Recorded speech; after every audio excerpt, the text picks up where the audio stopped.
Nut-Free Mama here. Today I'm going to show you how to make chicken pot pie. Okay, let's start off with our ingredients. First you need 2 refrigerated pie crusts, and we're going to use one for the crust and one for the top.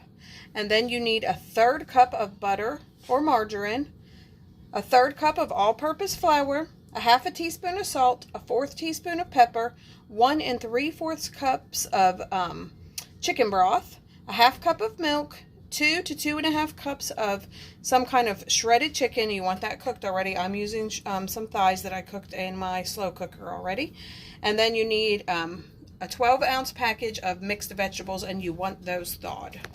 Go ahead and preheat our oven to 425, and then we are going to go ahead and spread out one of our pie crusts in our pie shell, and I am going to go ahead and spray that with cooking spray. Spread out your thawed out pie crust into your pan, just like this, just one of your crusts, and we are not going to pre-bake that. We're just going to leave it sit to the side. And now in a medium saucepan, I am melting the butter on medium heat. Next, we're going to stir in the flour, salt, and pepper and just mix it to combine. Now we are going to gradually stir in the broth and milk, and we're just going to cook it and stir it until it's bubbly and thickened.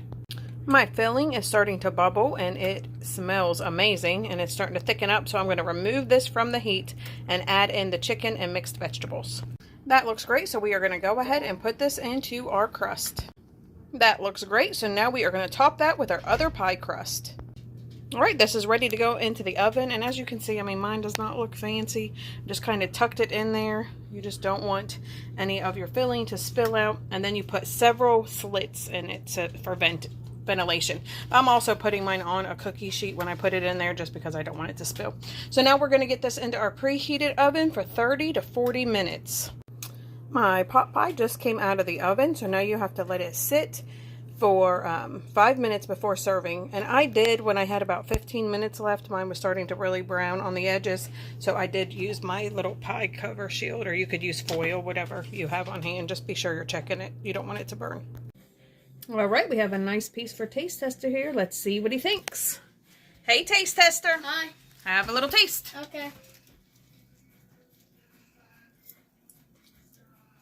Yeah, well, that's good. Do you like it? Yeah. All right, everyone, come back and see us again. Don't forget to like and subscribe. Like, subscribe. Bye. Bye.